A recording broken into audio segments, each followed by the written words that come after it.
कडे आमची कामं काही पेंडिंग आहेत बारामती लोकसभा मतदारसंघातली. एक महत्वाचं सगळ्यात म्हणजे पाण्याचं डिपार्टमेंट. CR पाटीलांकडे ते डिपार्टमेंट आहे. त्यांच्याकडे काही ज्या पाण्याच्या स्कीम ज्याचा निधी केंद्र सरकारमधून येण्याचा आहे पण तो आलेला नाहीये, त्याचा काही फॉलोअप असेल. आणि माननीय गडकरी साहेबांनी एक दोन डिझाईन बदल हे वडगावला सुचवले होते, तर त्याचा एक फॉलोअप. त्याच्यामुळे हे सगळे फॉलोअप घेऊन आता मार्चमध्ये मी जेव्हा परत दिल्लीला जाईन तर त्या डिपार्टमेंटचा फॉलोअप असं म्हणून एक टीम वर्क म्हणून आम्ही नेहमी काम करतो. आणि माझे सगळे सहकारी जे निवडून आलेले आहेत त्या सगळ्यांचे काही प्रश्न असतील त्याचा एक छोटासा आढावा आज आम्ही घेतलाय. आणि एक महत्वाची गोष्ट जी दोन महत्वाच्या गोष्टी वर्तमानपत्रात गेल्या 2-3 दिवस येत आहेत पुण्याच्या बाबतीत. एक म्हणजे गुडलकच्या बाहेरचा जो सांस्कृतिक कट्टा आहे, मला असं वाटतं तो कट्टा एक युवा पिढीला आपल्याकडच्या जी संस्कृती आपली त्यातलं नवीन टॅलेंट असेल त्या मुलांना एक खूप छान अशी जागा झालेली आहे. ही विनंती आम्ही केली आहे की तिथून त्यांना प्लीज काढू नका. ते नवीन कोण गिटार वाजवत असतं, कोण तबला वाजवत असतो, काय काय कोण गाणं गात असतं. खूप एक छान माहोल तिकडे झालेला आहे, त्यामुळे त्याला डिस्टर्ब करू नये. तर त्यांनी शब्द दिलाय की तो आम्ही डिस्टर्ब नाही करणार. आणि जर कधी इथून पुढे डिस्टर्ब करायची वेळ आली तर एक चांगली मोठी जागा जिथे या टॅलेंटला एक प्लॅटफॉर्म मिळेल असा द्यायचाही विचार चाललाय. त्याच्यामुळे त्याचा एक फॉलोअप घेऊन तेही मला सांगतील. आणि दुसरी महत्वाची गोष्ट की आजच्या सकाळच्या वर्तमानपत्रात पाण्याचा एक गंभीर प्रश्न आलेला आहे की इरिगेशन डिपार्टमेंटने पुणे म्युनिसिपल कॉर्पोरेशनला पत्र लिहिलेलं आहे की पाण्याच्या बाबतीत त्यांचा काही निधी जो कॉर्पोरेशननी दिला पाहिजे इरिगेशन डिपार्टमेंटला तो काही आलेला नाहीये. त्याच्यामुळे हे दोन विषय महत्वाचे आहेत. तर ते त्याची अशी आणि त्याचबरोबर पाणी, कचरा, ट्रॅफिक, टॅक्सचे काही विषय आहेत. त्याच्याच बरोबर आमच्या उंडरी जो भाग आहे त्याचे काही विषय होते, त्याची एक सविस्तर चर्चा झाली. आणि त्याच्यामुळे पुण्याचा जो संपूर्ण भाग जो बारामती लोकसभा मतदारसंघात येतो त्या सगळ्याचा दर 2 महिन्यांनी जो आम्ही आढावा घेतो त्याचाच एक भाग म्हणून आज इथे आम्ही सगळे एकत्र आलेलो आहोत. यंदा नगरसेवक पण होते तुमच्यासोबत, तर काय महापालिका आयुक्तांनी आश्वासन दिलेलं आहे? अनेक कामं खूप वर्ष प्रलंबित आहेत. म्हणजे दरवर्षी 10% कामं दिली जातात. आणि मला कमिशनरांचे मनपूर्वक आभार मानायचे आहेत की कमिशनरांनी एक खूप चांगली लाईन आम्हाला दिली. त्यांचं म्हणणं आहे की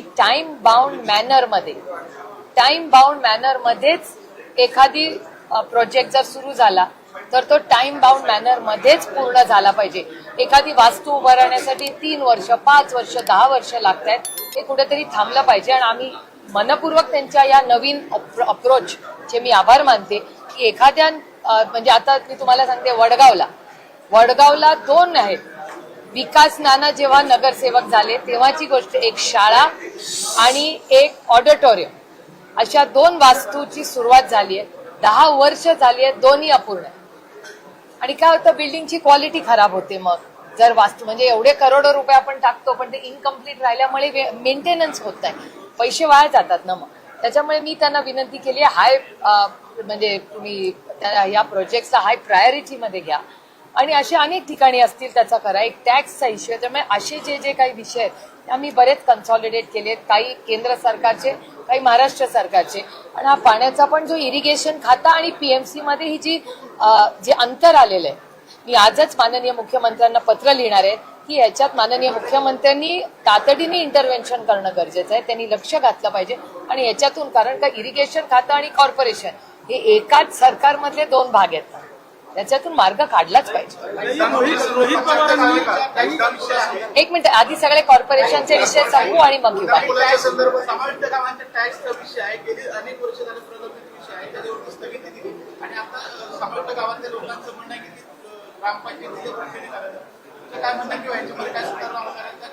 ती स्थगिती आमच्याच आंदोलनामुळे झाली ना.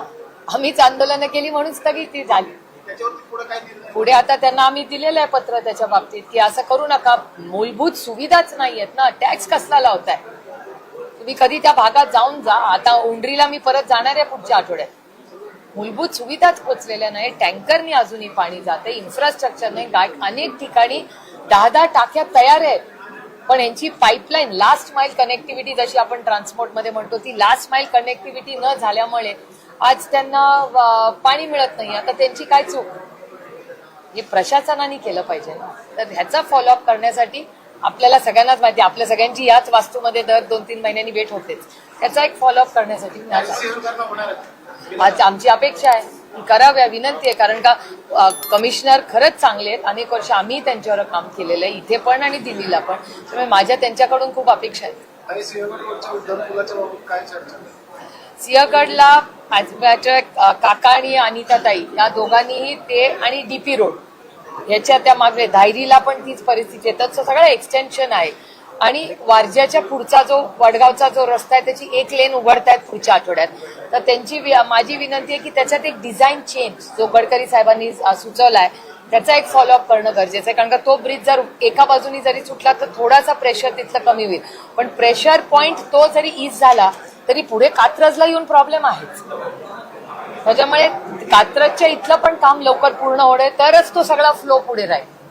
नाहीतर हे आधी कसं आपण वारज्यातून सुटलो की सिंहगड रोडला गेलं की परत 1 तास, मग सिंहगड रोड फ्री झाला की कात्रजला जाऊन 1 तास, असं नाही चालणार. आणि त्याच्याच बरोबर जो रिंग रोडचा प्रस्ताव आहे तो रिंग रोड पण हाय प्रायोरिटीनी टाइम बाउंड मॅनर आणि कॉस्ट इफेक्टिव्ह.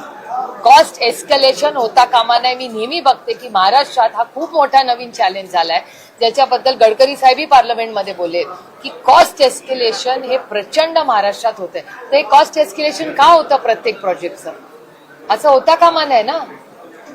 दुसरं असं पालिकेच्या पाणी पुरवठ्यावरून जलसंपदा विभाग आणि पालिका यांच्यात ते थकबाकीचा वाद सुरू आहे. तेच मी म्हणले आता की मी माननीय मुख्यमंत्र्यांना पत्र लिहिणार आहे. आजच्या सकाळच्या सगळ्या वर्तमानपत्रात ती बातमी आलेली आहे, तुम्ही म्हणताय ती.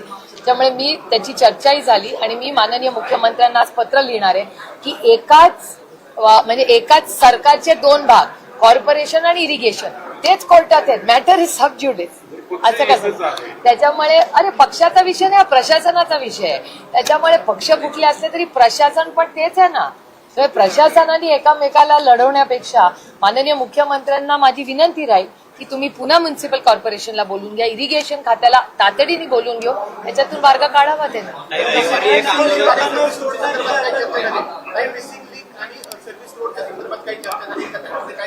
त्याचा एक सेपरेट मीटिंग घेऊन रिव्ह्यू घेणार आहेत असं त्यांनी आम्हाला सांगितलं. 4 व्हर्टिकल्स जे आम्ही सांगितलं त्यांना, पाणी, कचरा, ट्रॅफिक आणि प्रदूषण, हे 4 व्हर्टिकल्सच्या वेगवेगळ्या मीटिंग होईल. कारण का खडकवासल्यामध्ये अनेक ठिकाणी इलिगल गोष्टी होत आहेत आणि त्याच्यामुळे त्या एरियाच्या लोकांचं म्हणणं आहे की प्रचंड प्रदूषण, एअर क्वालिटी तिथे खराब होत चालली.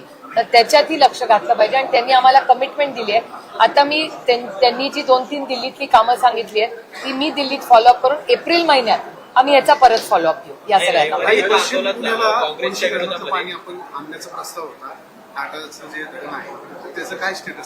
त्याचा स्टेटस ते इरिगेशन खात्याच्या कॉन्टॅक्टमध्ये आहेत. म्हणूनच या सगळ्याचा आढावा घेण्यासाठी माननीय मुख्यमंत्र्यांना इंटरव्हेन्शन करावं लागेल तातडीने. कारण का रविवारी इथं आंदोलन झालं काँग्रेसच्या विरोधात भाजपने. या आंदोलनामध्ये पुण्याचे महापौर हे सुद्धा सहभागी झालेले होते. त्यांनी सुद्धा घोषणाबाजी दिली. संविधानिक पदावर असलेल्या व्यक्तीने अशा आंदोलनात सहभागी होतं. तुम्हाला काय वाटतं, योग्य की पण झाली? एक जी घटना झाली पुण्यात ही खूप दुर्दैवी आणि आपल्या सुसंस्कृत पुण्याला आणि सुसंस्कृत महाराष्ट्राला मला जरा आश्चर्य वाटलं खरं ती बघून. आंदोलन करायचा अधिकार या देशातल्या प्रत्येक नागरिकाला भारतरत्न डॉक्टर बाबासाहेब आंबेडकरांनी दिलेला आहे. त्याच्यामुळे आंदोलन हे कोणीही करावं ह्याच्याबद्दल माझं काही मत नाही, पण ते शांततेच्या मार्गाने झालंच पाहिजे. आणि शांतता, कारण आपण सगळे जबाबदार, आम्ही लोकप्रतिनिधी आहोत, लोकांची सेवा करण्यासाठी आहेत. लोकप्रतिनिधींनी आंदोलन हे केलंच पाहिजे. कुठल्या बाजूनी काय तुमचा कुठली विचारधारा प्रश्न नाही, हा अधिकार आपल्याला दिलेला आहे आंबेडकर साहेबांनी. पण त्याचबरोबर तो शांततेच्याच मार्गाने झाला पाहिजे, हेही आपल्या संविधानात झालंय. त्यामुळे ती जी कटुता आज येते ही कुठल्याही सशक्त लोकशाहीसाठी घातक आहे. मतभेद हे असलेच पाहिजेत, पण मनभेद असता का? एक मिनिट, आधी पीएमसी संपू आणि मग बोलला ना दादा, बोलला ना दादा. अजून काय राहिलं पुण्याचे विषय, मग दुसरे घेऊ. दौंडमध्ये काल दुपारच्या सुमारास ही घटना घडली. एक मुलगी आपल्या माहिती आहे, आईसोबत माझ्या SP शी बोलण्यात आलं. त्यानंतर हा सगळा प्रकार आहे, पण त्याला आता जातीय रंग दिला जातोय. घटनेबद्दल तुम्ही अपडेट घेतले का? काय नेमका प्रकार आहे? माझ्या एसपींशी बोलणं झालेलं आहे आणि तिथल्या सगळ्या पोलीस यंत्रणा आणि स्थानिक आमचे सगळे सहकारी आहेत त्यांच्याशी बोलणं झालेलं आहे. माझी सगळ्यांनाच विनंती आहे की शांतता ही झालीच पाहिजे. इन्क्वायरी तातडीने झाली पाहिजे. कुटुंबाला न्याय हा मिळालाच पाहिजे. पण ज्या अफवा असतील, खरं खोटं माहिती नाही, माझी प्रशासनाला आणि पुण्याच्या एसपींना विनम्र विनंती आहे की त्यांनी एक ऑफिशियल स्टेटमेंट करावं, म्हणजे तिथे शांतता ही राहिलीच पाहिजे. मागेही आपल्याला आठवत असेल आणि मी जाहीरपणे अनेक वेळा बोललेले की मी राहुल कुलांचेही आभार मानले. कारण का दौंडमध्ये जेव्हा अशी परिस्थिती झाली असेल, तुम्हाला मी राहुल कुलांना फोन केला आणि राहुल कुलांनी मी एकत्र मिळून आमचे राजकीय सगळे मतभेद बाजूला ठेवून दौंडसाठी आम्ही दोघांनी लोकप्रतिनिधी म्हणून एकामेकाला साथ दिली आणि तिथे दौंडला गडबड झाली नाही. इंदापूरला भरणे मामा आहेत, लागूनच म्हणजे भरणे मामा, राहुल, हर्षवर्धन भाऊ, तो सगळा तुम्हाला माहिती आहे भिगवणचा एरिया म्हणजे दौंड आणि इंदापूर अगदीच खेटून आहे आणि अतिशय शांतते आणि तिथून पुढे नगर लागतं लगेच. त्यामुळे तो खूप एक महत्त्वाची पॉईंट आहे जिथे सगळे एकत्र भेटतात. पण तिथे माझी विनंती राहील एसपींना की आपण सगळ्यांनी मिळून, आणि माझी प्रेसलाही विनंती की आपण सगळ्यांनीच या बाबतीत, तुम्ही रिपोर्टिंग केलं, त्या कुटुंबाला न्याय मिळतो अनेक वेळा, तुमच्या अग्रेसिव्ह रिपोर्टिंगमुळे ही चांगली गोष्ट आहे. पण जर माननीय आपल्या एसपींनी जर याचं एक क्लिअर स्टेटमेंट आणि स्टॅटस केला तर हे व्हॉट्सॲप युनिव्हर्सिटीमधले जे निरोप आणि कन्फ्युजन होतं ना, त्याच्यातून हा विषय वाढणार नाही ह्याची खबरदारी, आणि जे काय होईल ते शांततेच्या मार्गाने व्हावं. आमदार तिथं जातात बाहेरच्या जिल्ह्यातले आणि तिथं वातावरण खराब होण्याचा धोका संभवतो आणि सत्ताधारी पक्षाचेच आमदार हे सगळ्या गोष्टी करतात. हा एक नवीन ट्रेंड झालेला आहे महाराष्ट्रात. दौंडला पण तसंच झालं होतं, तुम्हाला आठवत असेल. पण त्यावेळेस राहुल कुलांनी आणि मी एकत्र ठरवूनच केलं की आम्हाला दौंडमध्ये किंवा आमच्या मतदारसंघात असल्या गोष्टी आम्ही खपवून घेणार नाही. मतभेद जरूर आहे, चर्चा करू. आम्ही चर्चा करायला, तुमचं ऐकून घ्यायला सगळं तयार आहोत. आमचं म्हणणं आहे की हिंसा होता कामा नये. No violence and there has to be zero tolerance against violence. त्याच्यामुळे तिथे शांततेच्याच मार्गाने चर्चा होऊ दे ना, इन्क्वायरी होऊ दे, पारदर्शक इन्क्वायरी होऊ दे. रोहित दादांनी आज पुन्हा प्रेस घेतली. झालं सगळं. मुख्यमंत्र्यांना आवाहन करणार का तुम्ही? नाही, मी एसपी नाही, मी तर एक एसपींना ऑलरेडी सांगितलेलं आहे, विनंती केलेली आहे. आणि जर आम्हाला वाटलं की होत नाही तर अर्थातच माननीय मुख्यमंत्र्यांना मी विनंती करीनच. काही विषय दादांनी आज पुन्हा प्रेस घेतली आहे. दादा गेल्यानंतर ऍक्च्युली ही तिसरी पत्रकार परिषद होती. घातपात आहे, अपघात आहे, ही गोष्ट वेगळी. आपण दुःखात सगळेच होता, सगळं राज्य होतं. पण रोहित पवारांच्या आजच्या प्रेसमधला एक मुद्दा लक्षात घेण्यासारखा आहे. विलिनीकरणाबद्दल फक्त आणि फक्त अजितदादांनाच माहिती होतं. एनडीए मध्ये येतील, आपला पक्ष एनडीए मध्ये जाईल किंवा दादा सत्तेच्या बाहेर येतील, याबाबतही आमची चर्चा झाली होती. दोन पर्यायावर. पण काही प्रमुख नेते, म्हणजे दोन नेत्यांचं नाव नाही घेतलं, दोन नेते विरोधात होते, म्हणून हा सगळा प्रश्न होतोय. घातपात आहे, अपघात आहे. नरेश अरोरांचं त्यांनी आधी नाव घेतलं होतं थेट. काय वाटतं ताई आजच्या पत्रकार परिषदेबद्दल रोहितदादांच्या? घात आहे, अपघात आहे, काय वाटतं? एक तर रोहितची अस्वस्थता ही साहजिक आहे. दादा त्याचा काका होता आणि त्याच्यामुळे घरात अशी एवढी मोठी घटना जेव्हा होते तेव्हा अस्वस्थ वाटणं हे साहजिक आहे. आणि अनेक तुमच्यासारख्या अनेक पत्रकार असतील, समाजातले लोक असतील, हे सगळे अस्वस्थ आहेत. कारण का प्रत्येकाला उत्तर हवं आणि रोहित हा सातत्याने ही उत्तरं शोधतोय. आणि आमच्या घरात जे झालं ते कुणाच्याही घरात होईल, हेच आमचा त्याच्या मागचा विचार आहे. त्यामुळे इन्क्वायरी पारदर्शकपणे झालीच पाहिजे, ही अर्थातच तमाम महाराष्ट्राच्या लोकांची मागणी आहेच. आणि त्याचा एक अतिशय अभ्यासपूर्वक फॉलोअप हा सातत्याने रोहित करतोय आणि तो अभ्यासपूर्वक आहे, ह्याला जास्त महत्त्वाचं. म्हणजे खूप सायंटिफिकली डेटा ड्रिव्हन तो या गोष्टी करतोय. त्यामुळे मला विश्वास आहे की जे काय सत्य असेल ते नक्की बाहेर येईल. काल एक बातमी आली होती ज्याच्यामध्ये ब्लॅक बॉक्स जळाला असं सांगितलं होतं. आता रोहित पवार म्हणतात की अजित पवारांसोबत त्यांचे 4 मोबाईल होते, जे मोबाईल तिथं मिळून आलेले आहेत. मोबाईल मिळून येतात, मग ब्लॅक बॉक्स कसा काय जातो असा प्रश्न त्यांनी उपस्थित केलेला आहे. तुम्हाला ब्लॅक बॉक्सच्या बाबतीत बरीच माहिती आहे आणि माझा विश्वास आहे की ब्लॅक बॉक्समधल्या ही माहिती टेक्निकली मिळेलच.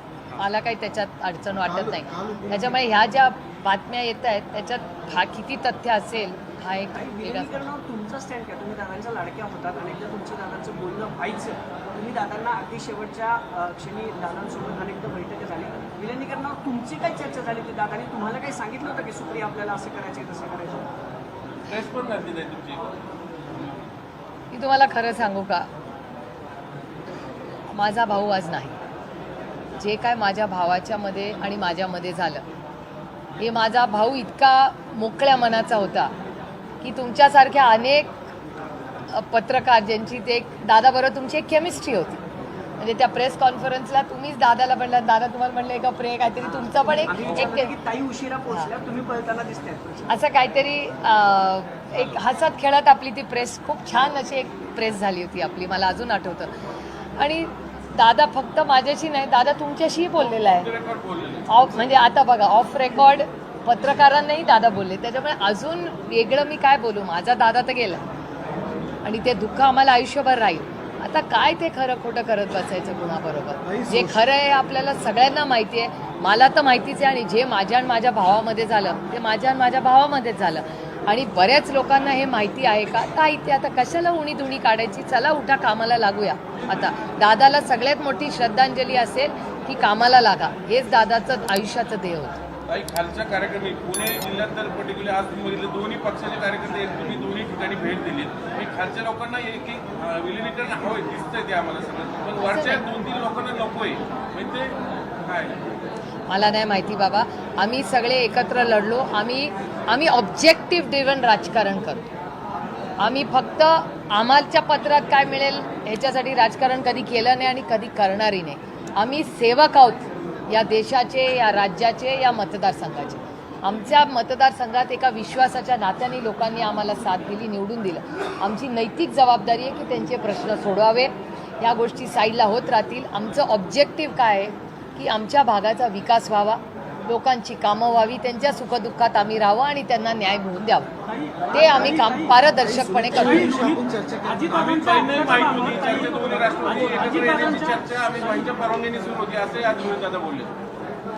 तर रोहित तुम्हाला काय काय बोलला मी त्याची प्रेस नाही पाहिली, पण आता जर तो तुम्हाला म्हणला असेल तर अर्थातच त्याच्यात तथ्य असणार ना.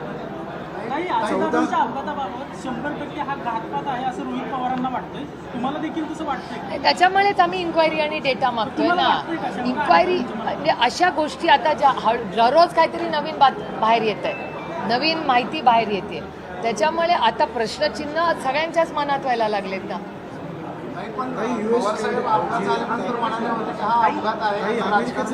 हो, ते राजकारण करायचंच नाही आपल्याला. हो, आमच्या घरातला करता पुरुष गेलाय. आमचं राजकारण कोणाचंच कोणी करू नये, हा राजकारणाचा विषयच नाहीये. राजकारण नक्कीच होऊ नये असं वाटते, पण एक म्हणजे वारंवार अशा बातम्या आहेत की त्यांचे काही आमदार तुमच्या देखील संपर्कात आहेत, तुमच्या आणि साहेबांची तर तब्येत खराब आहे, पण यावेळी तुमच्या संपर्कात आहेत का त्यांचे काही आमदार? असं आहे, अहो तुम्ही विसरताय, आम्ही सगळेच इमोशनली पहिली माणुसकी हो, माणुसकी राहिलीये का नाही या देशात किंवा या जगात किंवा या समाजात? या गोष्टी होत राहतील, पण माणुसकी राहिली की नाही? आमच्या घरातला करता पुरुष गेलाय आणि कसं काय, म्हणजे मला तर अजूनही विश्वास बसत नाही. मला त्या नात्यावर क्लोजरच नाही मिळालंय. मी माझ्या दादाला बघितलं पण नाहीये, मला क्लोजरच नाही आहे त्या नात्यावर. म्हणजे सगळे म्हणतात क्रॅश झालाय क्रॅश, सगळं माहिती आहे, पण एक इमोशनल क्लोजर असतो ना की हे ॲक्सेप्ट करायला की बाबा हे झालंय, आता हे वास्तव आहे. ते वास्तव आम्ही आमच्या डोळ्यांनी नाही ना पाहिलं, आमच्या भावाला नाही ना पाहिलं आम्ही. कसं त्या आमच्या आठवणीतला भाऊ आमचा तोच भाऊ आहे जो त्या दिवशी तुम्ही प्रेस कॉन्फरन्समध्ये पाहिला. काही शपथविधीसाठी काही ठरवून काही 1-2 नेत्यांनी घाई केल्याचं त्यावेळेस बोललं गेलं. आता तुम्ही संपला नव्हता, माझा एवढी घाई कशासाठी? तुम्ही कशासाठी आता त्या सगळ्यामध्ये अडकता? माझं म्हणणं आहे आज आणि उद्या ह्याच्यामध्ये लक्ष देऊया ना. आता इथून पुढे पुन्हा म्युन्सिपल कॉर्पोरेशनमध्ये कसं कामं करणार आपण? आता मोठं AI समिट चाललंय दिल्लीमध्ये, त्याचा इम्पॅक्ट काय होणार? US ट्रेड डील चाललंय, त्याच्यामध्ये आता काय होणार? आजच आलंय की आपण जे पैसे कमिट केलेत अमेरिकेला US ट्रेड डीलमध्ये, ते 5 वर्षातच आपल्याला खर्च करायचे. असे अनेक प्रश्न आहेत राज्य आणि देशासमोर. डेटा ॲक्सेसचा जो क्लॉज आहे त्यामुळे शेतकऱ्यांच्या म्हणजे डेटाचा गैरवापर अमेरिकेकडून केला जातो असं नाही, आम्ही म्हणूनच आम्ही ऑफिशियल स्टेटमेंट बघतोय भारत सरकारकडे आमचं 2 लेवलला काम चाललंय. एकीकडे दादाची या सगळ्या ॲक्सिडेंटची टोटल इन्क्वायरी ही झालीच पाहिजे, हा एक भाग. दुसऱ्या भागात महाराष्ट्राच्या समोर आव्हानं, देशाच्या समोरची आव्हानं, त्याच्यामुळे आमच्यावर डबल जबाबदारी झाली. आता एकीकडे दादाच्या बद्दल ही सगळी इन्क्वायरी पारदर्शकपणे राज्याला आणि देशाला मिळालीच पाहिजे, आणि दुसरीकडे ज्या कामावर आम्ही आलो, जे दादाचं पण ध्येय होतं तेही पूर्ण करणं, त्याच्यामुळे आम्ही दोन्ही लेवलला सगळे कामाला लागलेलो. शरद पवार साहेब पुन्हा एकदा स्थानिक लेवलला आम्ही तर ताकदीने, हे बघा, आम्ही इलेक्शन एकत्र लढलो आणि आम्ही साथ देणार, कारण का आमचं म्हणणं आहे की आपण एकत्र. So, you're still deploying your apps.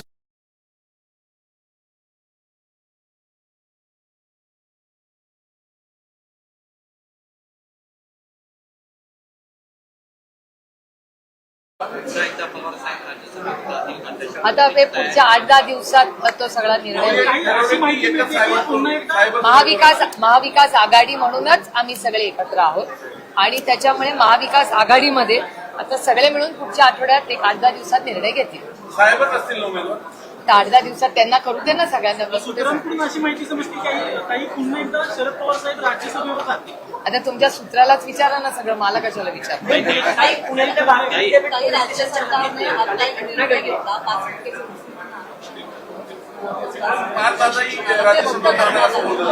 ते रद्द करण्यात आलेलं आहे. आज राज्य सरकारचं तो निर्णय समोर आलेला आहे. 5% काढून टाकण्यात आलेला आहे. आम्हाला काय वाटतं? 5% नाही बघा, आरक्षण हा विषय, ज्याला ज्याला ते आरक्षण संविधानातून मिळालं पाहिजे ते राहिलं पाहिजे. त्यामुळे आता ह्यांनी काय आर्ग्युमेंट केलंय सरकारने ह्याची कागदाची वाट बघते मी. काय नक्की केलं ह्याची माहिती घेऊन मी तुम्हाला प्रॉपरली स्टेटमेंट करते. याच्यावर भाष्य केलंय की आणि ठीक आहे बघा, ही लोकशाही आहे, प्रत्येकाने आपापलं मत मांडलंच पाहिजे. त्याच्यामुळे आपण त्यांनी काय दिलंय, पण त्याची ऑर्डर नक्की काय आहे आणि त्या ऑर्डरमध्ये काय हे ह्याचा अभ्यास आम्ही करू, आणि नक्कीच त्यांच्या सगळ्यांशी बोलून, कारण का माझं म्हणणं आहे की जे जे आरक्षण ज्याला ज्याला दिलं असेल ते त्याला मिळालं पाहिजे. आई खूप विचार करून ते आरक्षण प्रत्येकाला दिलेलं आहे ना या देशात. नाही, 2023 पासून देशामध्ये जवळपास 3.25 लाख महिला आहेत बेपत्ता झाल्याची माहिती समोर आली आहे. एकीकडे पंतप्रधान हे महिला सुरक्षेसाठी बोलत असतात आणि इथे मोठ्या प्रमाणात महिला मुली बेपत्ता होतात. नाही, हा महाराष्ट्राचा पण विषय आणि केंद्राचाही विषय. योगायोगाने बारामती लोकसभा मतदारसंघातल्या लोकांच्या आशीर्वादामुळे मला होम कमिटी जी आहे देशाची पार्लमेंटची, त्याच्यात काम करायची संधी मिळाली, आणि ह्याच्यावर आम्ही एक स्पेशल डिस्कशन मागितलं आणि डेटा मागितलाय. त्यामुळे महिन्याभरात आमची जेव्हा कमिटी परत बसेल त्याच्यामधून आम्हाला पण माहिती मिळेल की होम डिपार्टमेंट याच्याबद्दल काय करतंय आणि काय पुढे हे थांबवण्यासाठी आपण सगळ्यांनी मिळून काय केलं पाहिजे ह्याच्यात जातीने लक्ष घातलं पाहिजे. अजित पवारांच्या विमान अपघातामध्ये डीजीसी अजून काही बोलत नाही, त्यांची स्पष्ट भूमिका आहे ती सुद्धा येत नाहीये. ब्लॅक मॉकच्या संदर्भातही त्यांची भूमिका आलेली नाही, आणि त्याच्यामुळे आरोप आता होते डीजीसीवर की ते माहिती नेमकी का लपवत आहेत याबद्दल.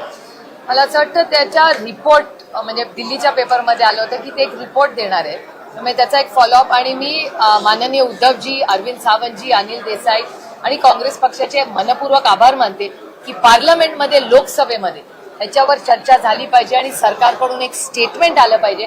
याच्यासाठी एक मोशन यांनी मूव्ह केलं होतं या सगळ्यांनी मिळून. त्यामुळे मी त्यांचे जाहीर आभार मानते की ह्याची एक लोकसभेमध्ये चर्चा झाली पाहिजे. ही मागणी ही शिवसेना आणि काँग्रेस पक्षांनी केली आणि त्यांनी आम्हाला ही साथ दिली, त्याबद्दल मी दोन्ही पक्षांचे आणि इंडिया अलायन्सचे मनपूर्वक आभार मानते.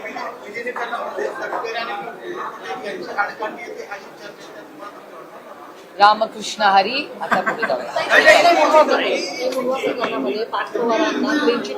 खरगे समितीचा रिपोर्ट आलाय का? आला का रिपोर्ट? अहवाल सादर केला. कुठे वाचला का तुम्ही वाचला का? राज्यसभेवर पवार काका नातू लागतील असं एक बोललं जातं. मला माहिती नाही, आता जेव्हा निर्णय येईल तेव्हा कळेल.